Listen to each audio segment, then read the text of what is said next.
9, 8, 7, 5, 4, 3. That's a fast countdown. Please rise in body and or spirit for our opening hymn, Here We Have Gathered.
Good morning.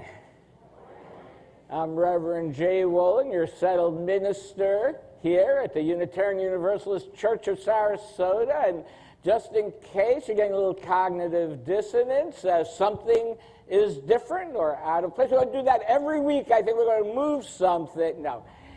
Obviously, we've moved our piano and choir over on the side here. And all a great experiment to help see how things flow. So I especially want to welcome our visitors here today, both on campus as well as online on YouTube. We invite all our visitors to participate in any of our events. We try to make as many of our events multi-platform so we can have everybody participate. We do invite you to find out more about the church by registering online on our website, uucsarasota.com. On the top, there's a place you can get, and you'll probably get one email a week and maybe a couple more with some Zoom links for programs. As well, if you're here in person, you can sign up right outside at the welcome desk. So, and as always, we invite you for coffee and conversation after the service so we can get to know each other better. For those who are new or newer, or you've been here a long time but you don't feel you know enough people to just sit around and talk, we are continuing our experiment with the Coffee and Conversations table, where members of the membership team will be there, hospitality team, just to sit and get to know you better, so get to know each other better. So if you want to, please make a note of that. We have a couple of special announcements today. The Art Council, they're very fortunate to have an exhibit of work by the artist Beck Lane, which opens today in the Lexow Gallery. Beck Lane's work celebrates the life of the artist Frida Kahlo. Please join them for a reception today after today's service. There'll also be an evening reception on Friday, June 23rd at 7 p.m. The exhibition will be on view through July 14th. Also, just a reminder, next week's service starts at 11 a.m. We will be here earlier, but we're going to be live streaming the Unitarian Universalist General Assembly worship. So you can see what their type of worship is. It will be a 90-minute worship, just to forewarn you. We'll have probably a little special spread of food to keep you going during that service.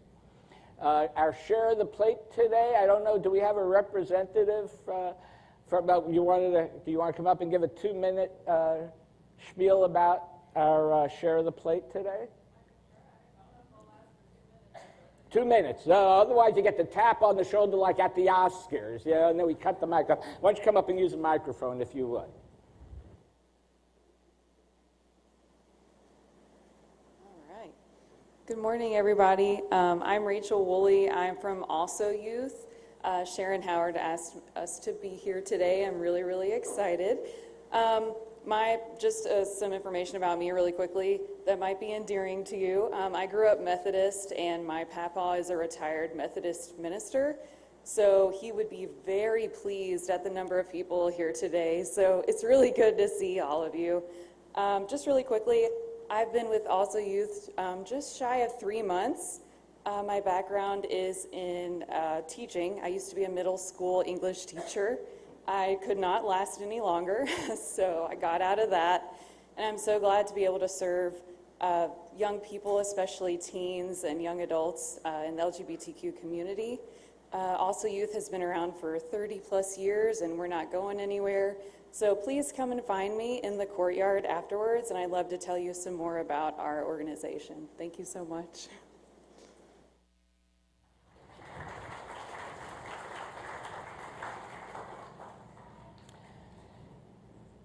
So Also Youth provides drop-in centers which serve as safe space for LGBTQ youth to partake in various resources and programs, support groups, social activities, and educational workshops. I now invite you to rise in body and/or spirit for our opening hymn number 95. I don't know why I keep saying the numbers, because nobody has hymnals anymore. There is more love somewhere.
Our opening reading today comes from the movie Finding Forrester.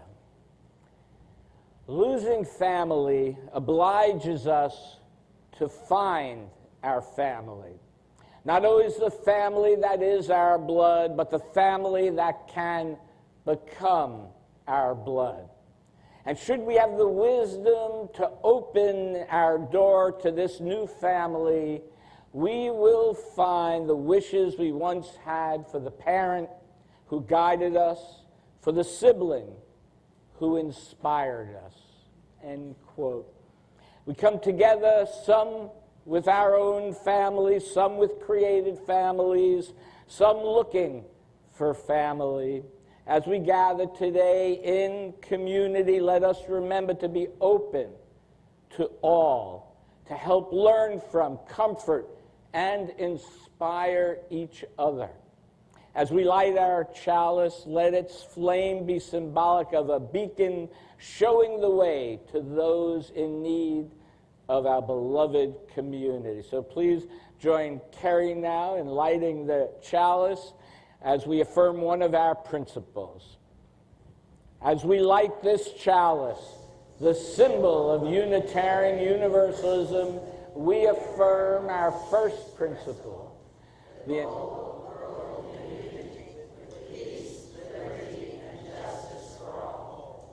Okay.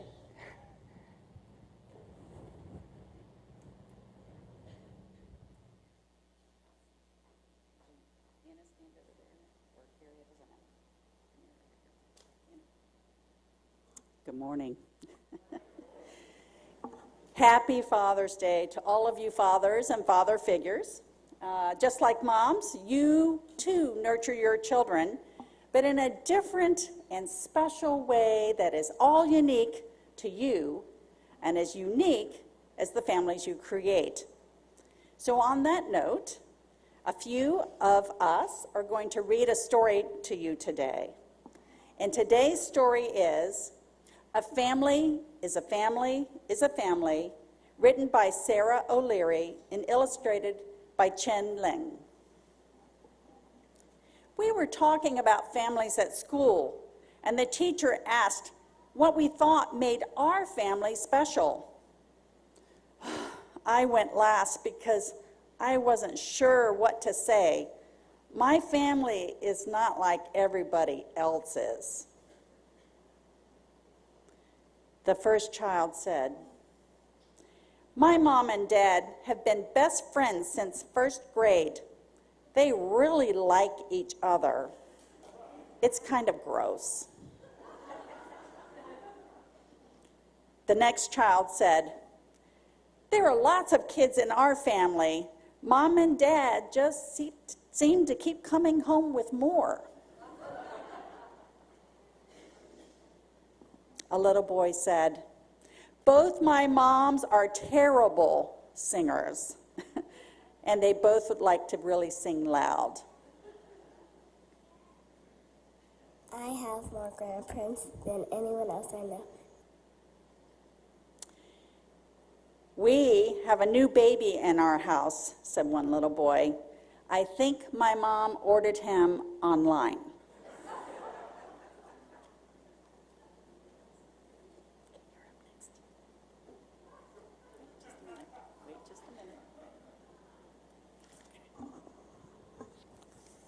"We all look alike in my family. We just kind of go together." One week, Mom gets me. The next week, Dad does. Fair's fair.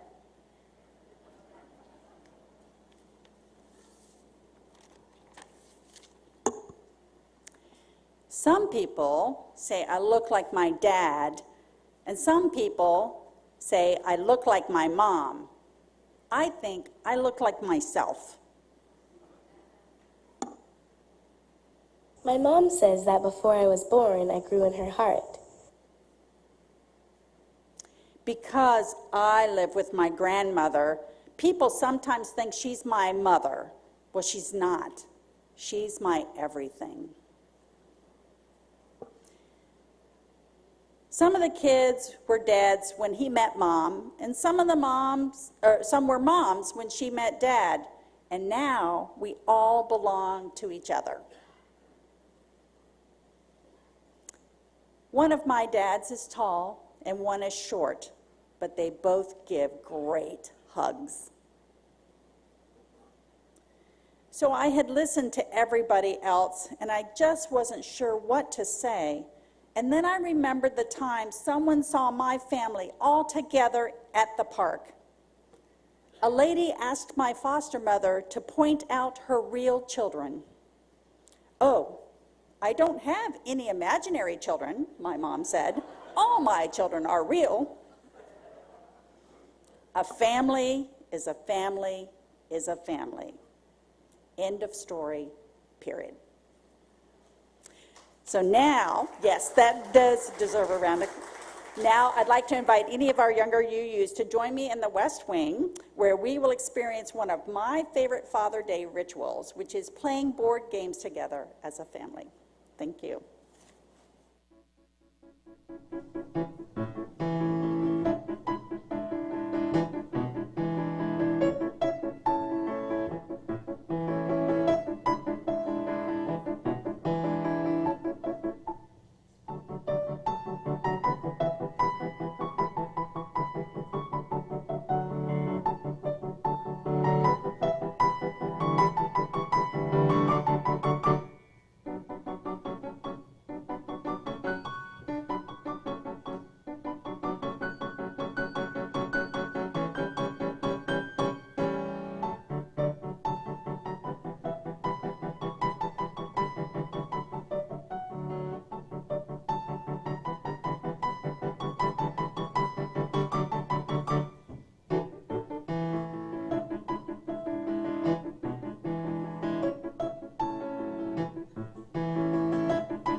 See me, okay.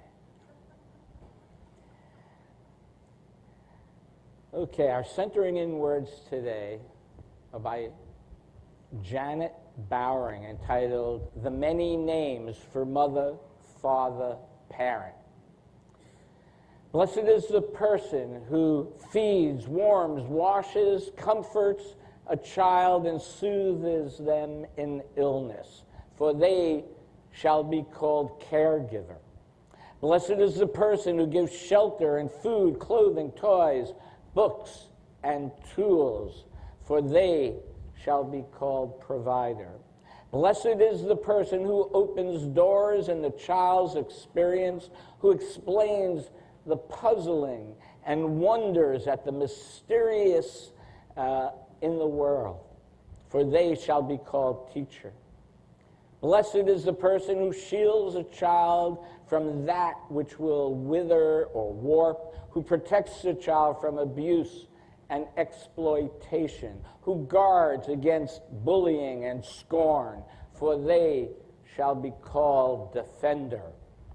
Blessed is the person who takes the time to listen, who is there for a child in the darkness, who is aware of the fears, who speaks the words of encouragement in moments of despair, for they shall be called sustainer. Blessed is the person who guides a child in the search for beauty, who encourages them at what is daunting, who steadies them as they explore new experiences, who fires their aspirations and their dreams, for they shall be called inspirer. Blessed are these persons who help bring an infant along the many paths to maturity, for in them the future well-being of humanity.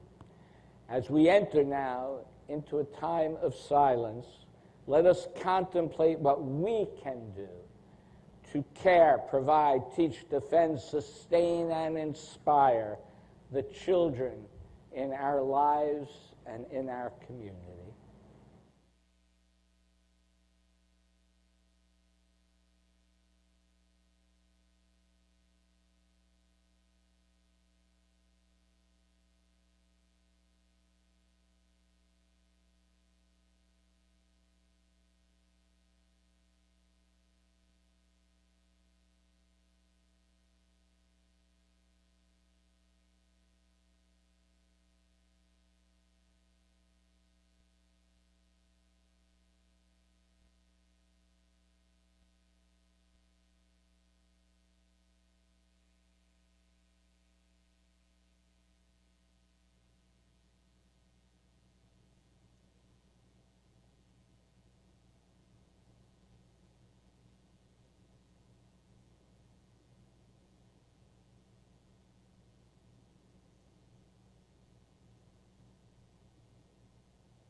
So each of us have multiple identities.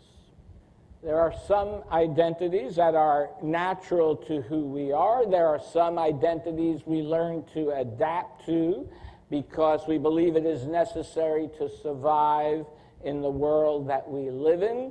And there are some identities we have because of the choices we make in the world. For instance, I am a straight, cisgendered male. I can't change that. That is just who I am. I identify racially as white. There was a time, though, in this country, predominantly before World War II, where Jewish people were not considered white. So we know race as an identity, although its impacts are definitively real, are a social construct. Religiously, I identify as Jewish, Buddhist, and Unitarian Universalist. In my family, I am a son, a sibling, a husband, a father, a grandfather. Professionally, in my career, I have been identified as a CPA, controller, VP of finance, chief financial officer. Often I did the same work with different titles. But poignantly, though, how outsiders interacted and perceived me changed based on my title. Certainly in my current career, my identity as a minister impacts how people perceive me as well, often for better, sometimes for worse. When I look back on my career, though, in a foreshadowing of my future ministry, to see that many of my actions, I would call them proto-ministerial. I mean, I helped organizations strategize their future. I offered pastoral care, training, and inspiration to employees and owners alike. So, there are some identities, I said, that are inherent, but often hidden from the world, sometimes even hidden from ourselves as well. Possibly we know, or at least fear, that the reaction we will receive from the outside world will be negative. Our identity is made up of many, many different parts and different identities. Only when we can decompartmentalize, multiple syllable word there, only when we can decompartmentalize all of those identities and live them out in the open as we truly are, can we find wholeness within ourselves. Now, I was very fortunate as a young adult to have lived in Greenwich Village in New York City. I think I've told this story before. As a straight male, my sexual orientation was actually in the minority in that community. I lived with, worked with, and interacted with people with many different sexual orientations and gender identities. I learned most of the people I met all had similar hopes and dreams about life as I did, searching for meaning and wholeness in life. And my experience there led me to be more comfortable about my own sexuality. Yet I realized even then that my experience was different, because I could openly, without hesitation, share my sexual orientation and gender identity in the world without any repercussion. And of course, even now, right, we're becoming more aware of how we express that in the public sphere. But when you have to hide who you are, it can eat away at you. And that impacts you and how you interact with the world and with other people.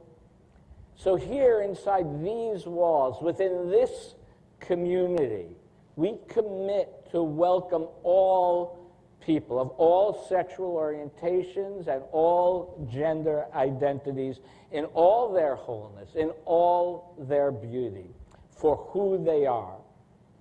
Now, I do find when I'm talking with many of straight cisgendered individuals, there is a desire to understand more, but often they are afraid to ask out of fear of seeming ignorant about things. So today, from the pulpit, we're going to talk a little bit about sexual orientations and gender identity and the difference between the two of those. Now, most people, when they think of gender, right, they think of male and female. That is called the gender binary, right? But it's much more complex than that. So in order to help everyone understand, I'm going to bring up the picture of the genderbread person. And this shows, I'll go through them, and we have multiple continuums in our lives. Right? As you can see, there is the gender continuum, which is how you feel about yourself internally. Right? Do you feel you're a male? Do you feel you're a female? And that goes across a spectrum, okay? There's the continuum of gender expression, which is how you present yourself to the world, right? The attributes we place on gender expression are often culturally created. I remember when my boys came over, we adopted two boys from Korea, and they came each time in pink blankets, right? Because in the Korean culture, pink signifies boys and blue signifies girls. So expression is just, it is all often just perception and culturally driven. But it is expression that we want the world to perceive us based on whatever the social cultural standards are. The next continuum is biological sex.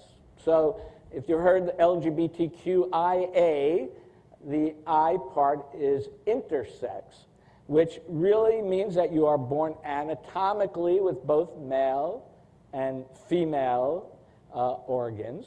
But it also includes genetic variations of the X and Y chromosome that determines anatomical sex. So there have been many of those, variations of the chromosomes as well. And then there is sexual orientation, meaning who are we attracted to? And I just want to point out, we can each be on different places on these different spectrums.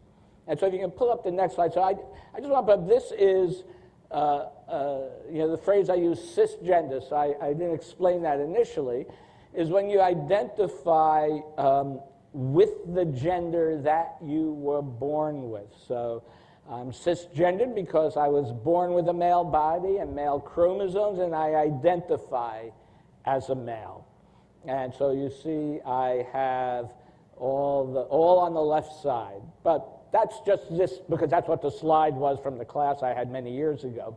But we're all on, different, myself even, on different aspects of this continuum. But so next slide will be, I put up for transgender straight man.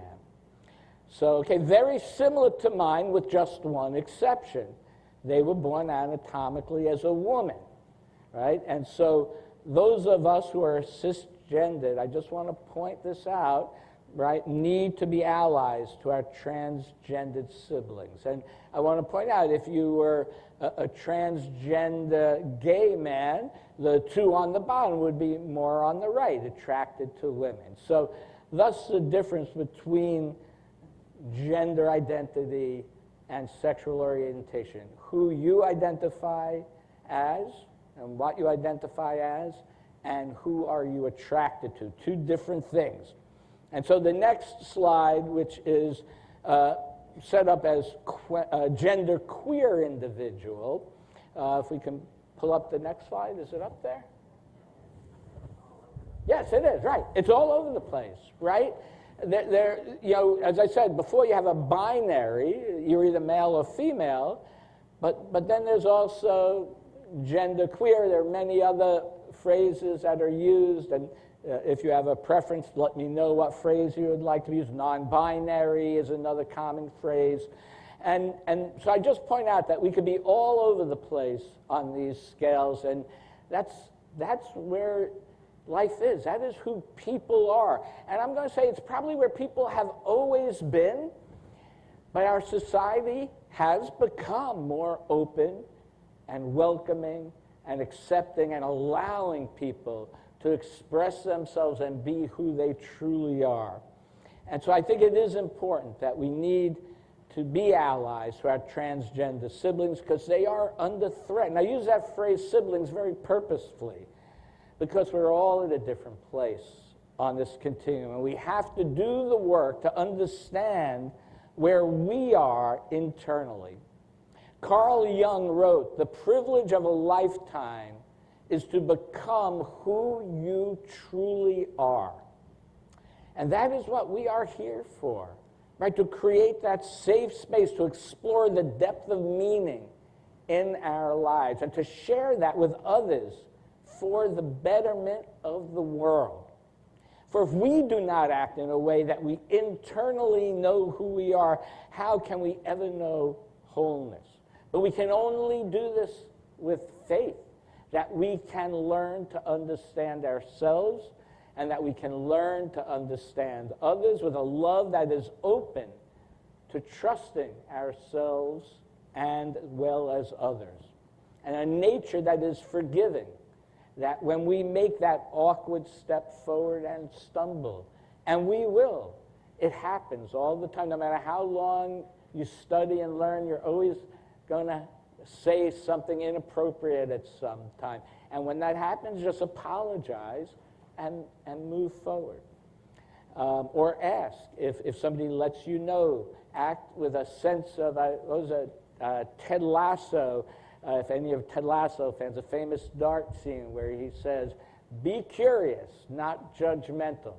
So if somebody corrects you about something, be curious. How could I have said this better? How could I have done something differently so as not to cause harm? And so we should want that for everybody who is part of our community. But that requires us to listen, to learn, and to lavish understanding. It requires us to speak up publicly so others know that there is a place that they can be in religious community where all are accepted in all of their wholeness. And this requires a generosity of our time, our spirit, and at times even our comfort at times. And so I ask you in every instance to offer your support for someone who is not cisgender. The larger environment we live in has become more hostile for the LGBTQIA individuals. In order for them to feel whole, they need to know that they are someone who has their back, and we do, and that they know that they can be part of this beloved community that includes them, where they are safe. And not just here in this building, but we have to work to make that true in our community, which is why I go out almost every other week to the school board to remind them about these facts. It's also why this month our Share of the Plate is also youth, which you heard about earlier. So we ask you to be as generous as you can as we take our offering. For those online or those here on your cell phone, there's a link to donate in the YouTube video or on the website under today's service description. Let this sacred time begin.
Our next reading comes from the book Everyday Utopia by Kristen Godsey. We stand on the cusp of a new age, with many of us striving towards a more positive vision of the future, like the one Roddenberry in Star Trek she's referring to once provided, where human beings find a way to build a better world for subsequent generations of humanity. Our old ideas about patriarchy and patriarchality are no longer fit for that purpose. We need new ideas, new dreams, and the courage to imagine alternative futures. Now is the moment to think different.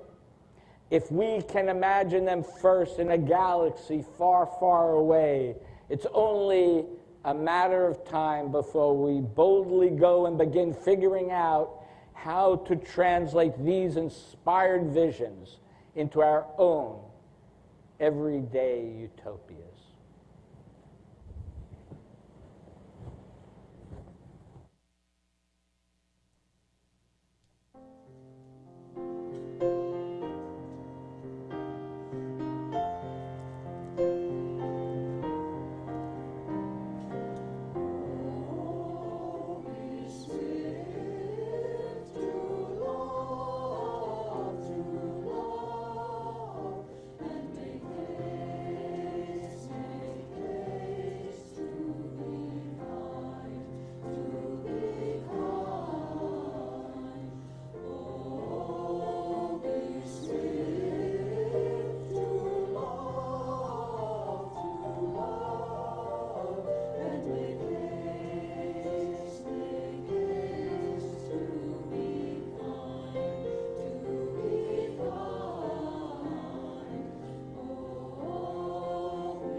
So what is it that makes family?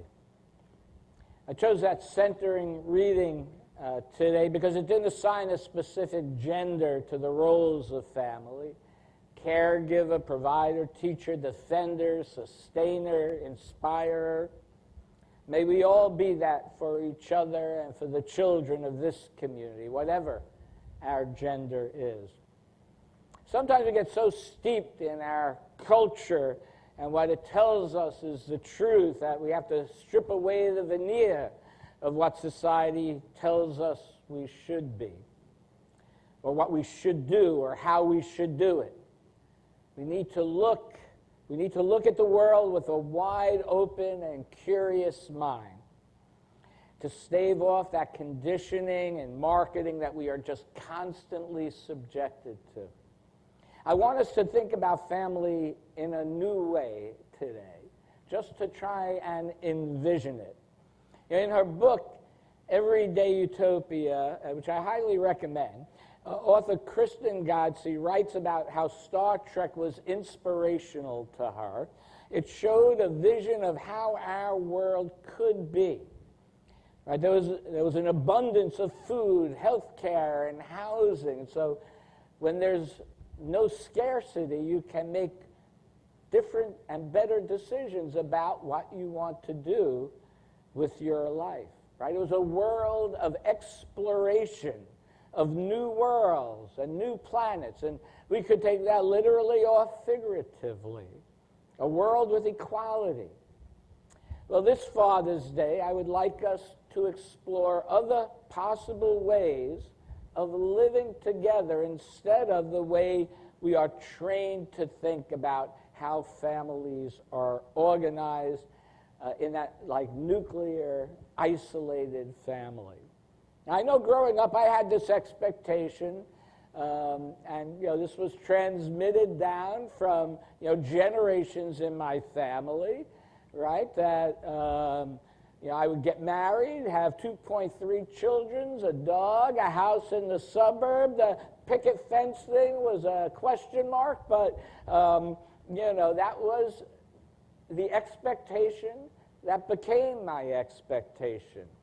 And I came close. I've been married for 40 some odd years.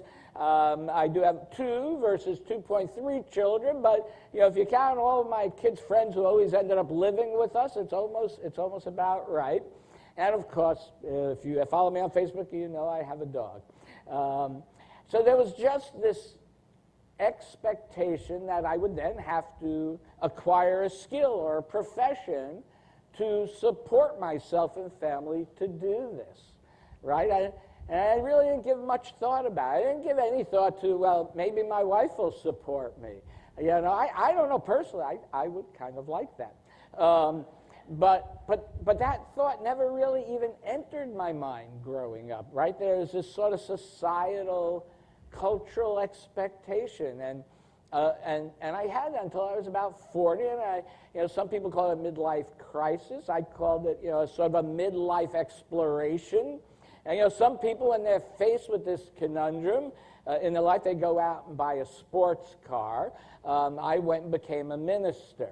So, yet, I want to say, as far as my family environment, until I moved to Sarasota, I always had at least one of my children and their families living with us.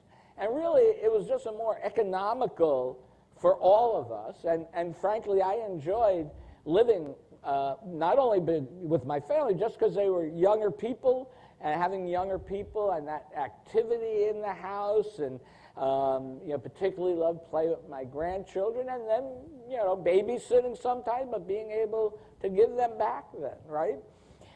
We shared cooking.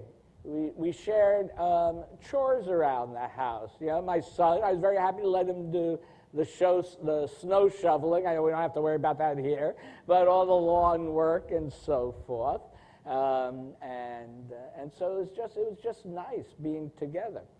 And there are a few times when we think about this in our lives. I was just within a family communal unit.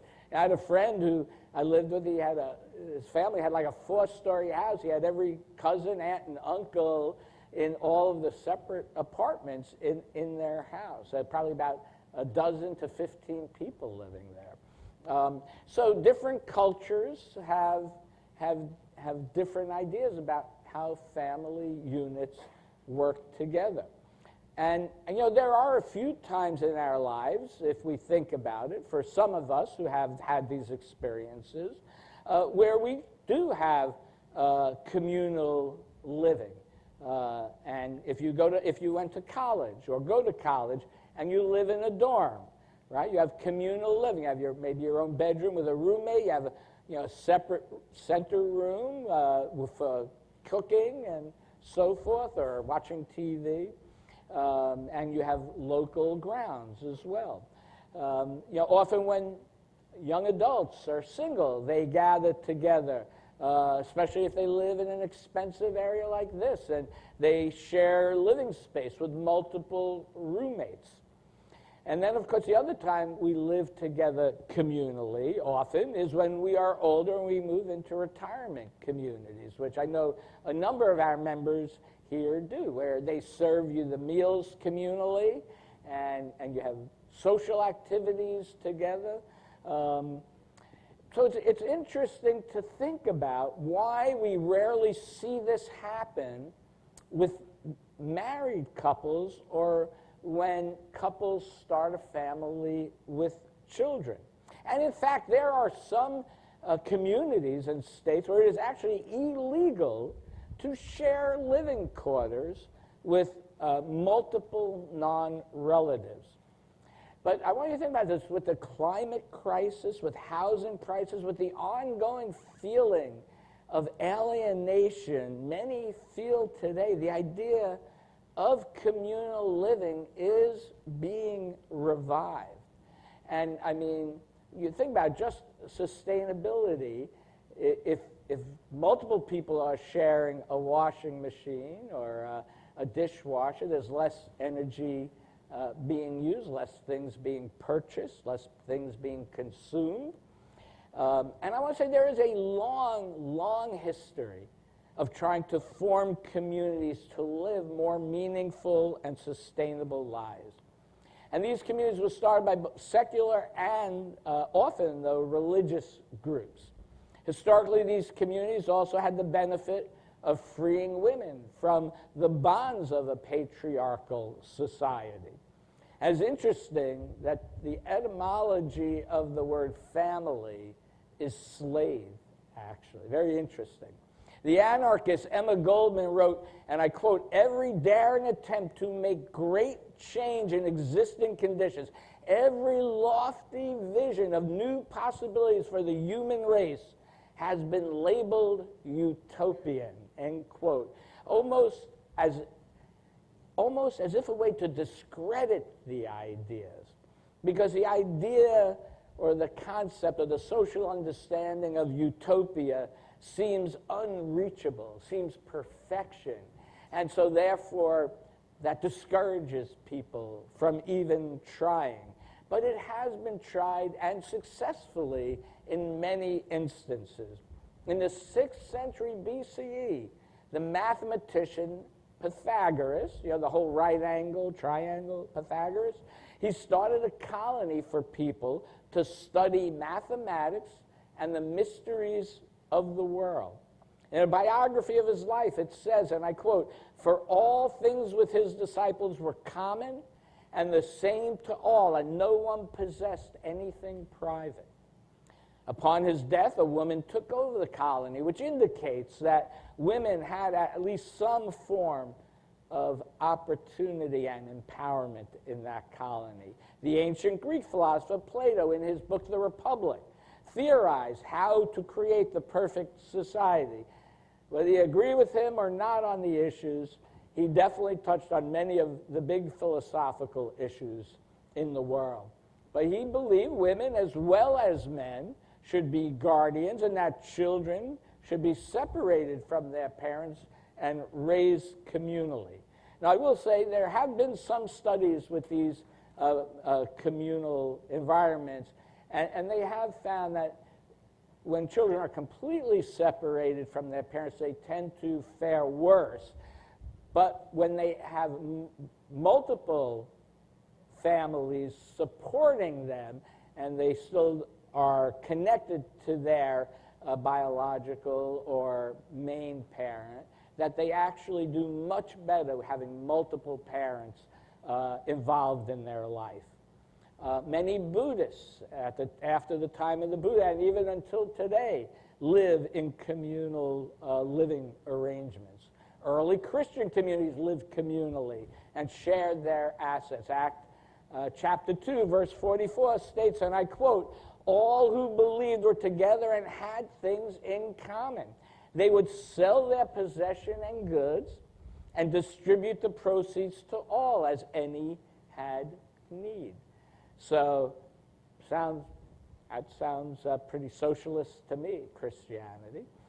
Also, many of the epistles of Paul, the writings of Paul, indicate that women led many of the early Christian churches, again showing at the time of early church, it was a radical religion that empowered women. There were many secular communities throughout Europe over history. that came together to live communally. Often they started businesses as a way to support themselves. One in France was called the Social Palace. It lasted over 100 years. And their business profits funded more housing, it funded arts and education for children, and it's basically for all the workers in this plant. It was organized around supporting them. And there is a very big co-op movement, not necessarily from a living perspective, but from a worker perspective that has reignited itself in this country.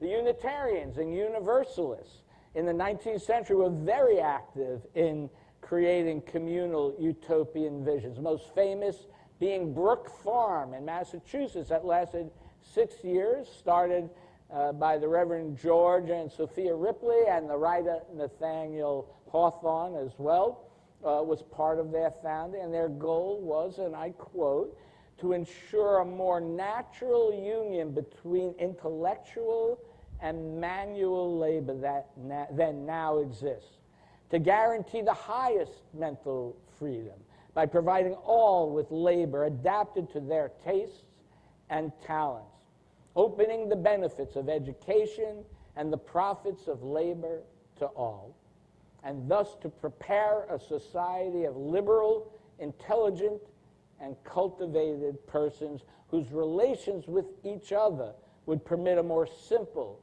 and wholesome life, end quote. But after 6 years, they had a smallpox outbreak. There was a fire in the living quarters that destroyed a number of buildings, and the economic pressures on their business endeavors ended that experiment. On the Universalist side, though, Reverend Aidan Ballou started a community called Hopedale in Massachusetts that lasted 14 years. And the Constitution of Hopedale stated, and I quote, "Especially do I hold myself bound by its holy requirements, never under any pretext whatsoever to kill, assault, beat, torture, enslave, rob, oppress, persecute, defraud, corrupt, slander, revile, injure, envy, or hate any human being, even my worst enemy." So how? They were trying to imagine a new way to live together in community. It actually was, in this case, their success that ended their community. They found this new piece of equipment, but their paperwork wasn't so much in order, their bylaws, so to speak, and so two brothers, one of whom invented this piece of equipment that made them very profitable. Due to their greed, they removed the profitable business from the community and just for their own benefit, and so that they could profit themselves personally, and that led to the downfall of that community. In more modern times, I can think of the kibbutz movement in Israel that was wildly successful for a time, creating community after a long history of Jewish suffering. We had the hippie communes of the 1960s in this country. And although many of these communities, although there are still a number of the kibbutzes still up and running, but most of these ceased to exist. But they pointed us to a different way of living in the world.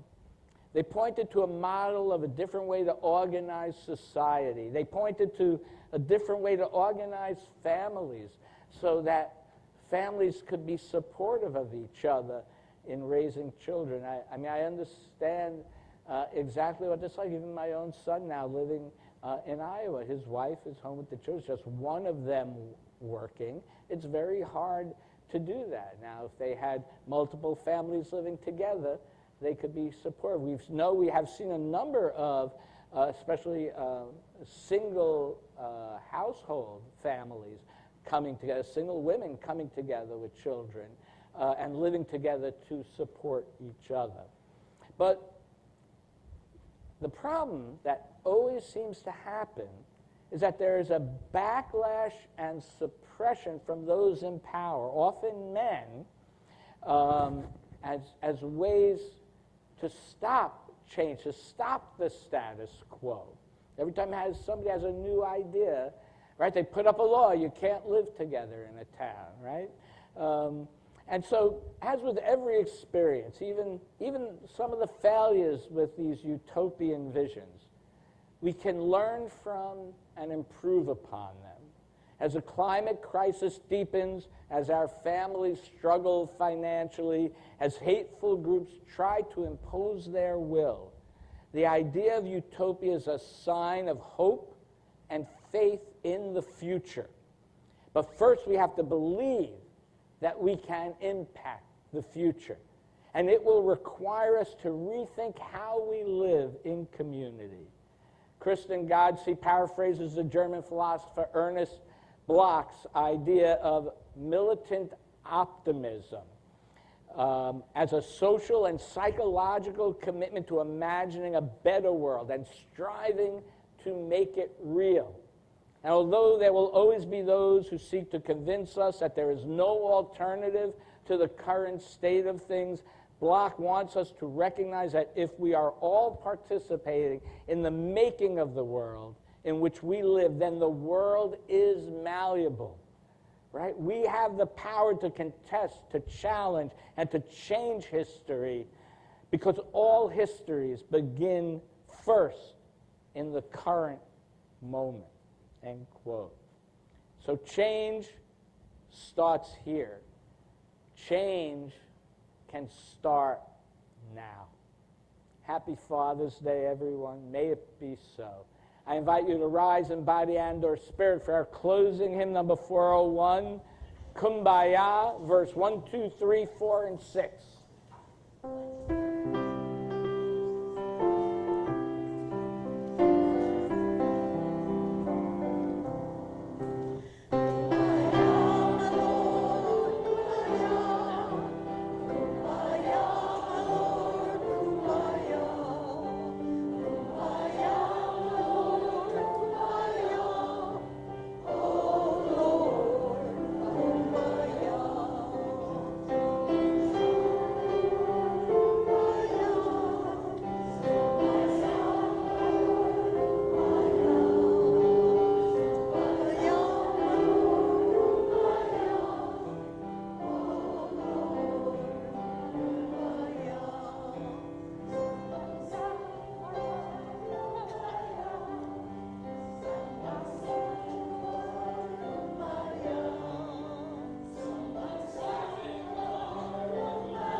Our closing words are from Nikolai Chernshevsky, excerpt from the book Everyday Utopia. Tell everyone the future will be radiant and beautiful.